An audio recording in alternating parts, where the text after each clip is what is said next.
Milling Through History presents Ernie Pyle. When it comes to the life of Ernie Pyle, he is perhaps one of the most intriguing journalists of the 20th century, a man whose storytelling ability and skill at writing in a way that the common man could understand everything that was going on, no matter how difficult the circumstance was, puts him in a unique category all his own. And his story is also unique, as it is one that is truly simply defined as being purely American. He was born August 3rd, 1900, and while his parents did not have a great education, they were able to reach that of the 8th grade, which, for at the time, was much further ahead than most other people. Now, while his family were farmers, Ernie had absolutely no desire or interest in becoming one, and as such, he made sure that he would continue through his education past the 8th grade. After graduating from high school, Ernie Pyle would join the Naval Reserve during the First World War. However, the war itself would come to an end before he could get to basic training.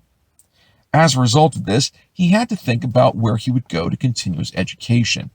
And for Ernie Pyle, he looked towards Indiana University and wanted to get a degree in journalism. However, there was one small problem. There were no journalism degrees at this time for Indiana University. So, he instead chose to major in economics while taking every journalism course that was offered. Ironically, for such a huge amount of dedication to education, Ernie Pyle never graduated with a college degree. Instead, he fell one semester short from completing a college education, and instead chose to go out on his own and work in the field that he loved. In 1923, Ernie Pyle moved to Washington, D.C., and took on a position as a staff reporter at the Washington Daily News. And after 3 years, Pyle was traveling across the country with his wife. And in doing so, he soon ended up finding himself working in aviation columns, where he would fly across the country multiple times, getting to know the pilots and being able to write stories from across the country, which allowed him to get a bird's eye view as to everything that was going on in the nation during the Roaring Twenties. Now, Amelia Earhart was interviewed by Pyle, and later on in life, she would say that if an aviator did not know the name of Ernie Pyle, then they were a nobody. Now, in 1934, Ernie Pyle ended up going on a vacation and was recovering from influenza. And while he was taking a vacation, work didn't seem to stop him. In fact, he looked for opportunities. And one of the things he did was he wrote a series of articles on the trip he took during his recovery and wrote about the people he met. And this became the very first form of human interest columns. And the columns became such a massive success. And for 6 years, Ernie Pyle would travel across the country with his wife, writing about all the places they visited and the people they were meeting.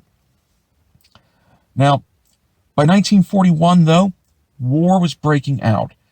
Already, Ernie Pyle had gone to Europe to cover the Battle of Britain, and when the United States got sucked into the Second World War, it was Pyle who was joining into the newspaper reporters' columns to join and going along into the front lines of the war to report everything that was going on.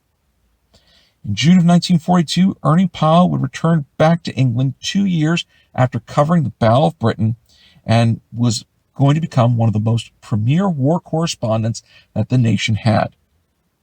Now, for Pyle, due to the fact that he had already been in combat situations, he was given free range to speak with both enlisted men and officers.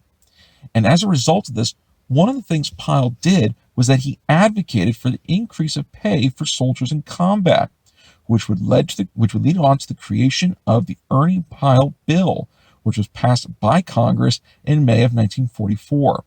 And this bill would authorize soldiers in combat theaters to receive 50% extra pay, and it's still in effect to today.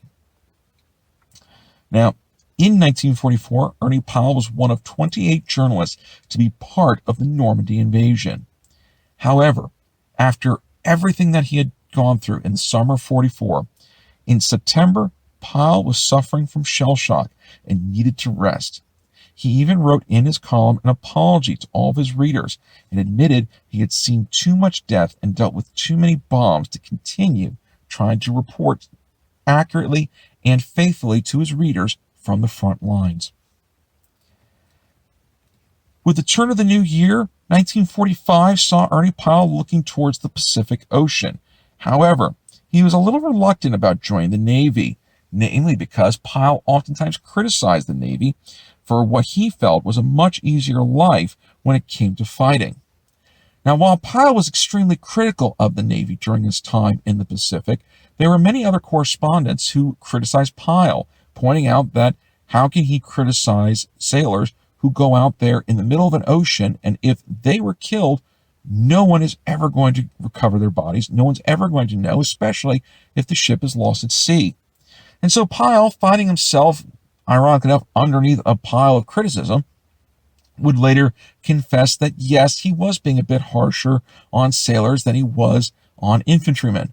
But if he was truly being honest with himself, he preferred infantrymen over sailors. Now, Pyle was, however, there for the Battle of Okinawa and faithfully reported all the events of island hopping in the Pacific by U.S. forces as they moved closer and closer to the Japanese home islands. On April 17, 1945, Pyle was traveling with Lieutenant Colonel Joseph Coolidge and 3 other officers when they came under attack. After taking cover, Pyle and Coolidge looked over the ridge when the Japanese machine gun opened fire on them. Pyle was hit in the head and died there on the spot. He would be buried on the island of Ijima between an infantry private and a combat engineer.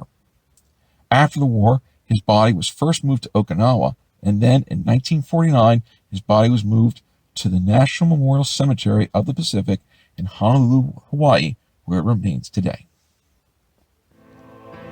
For more information, please consider these suggested titles. Be sure to click on the left-hand side of the screen to subscribe to our show, and on the right-hand side for our latest episode. And we will see you again for the next episode of Milling Through History.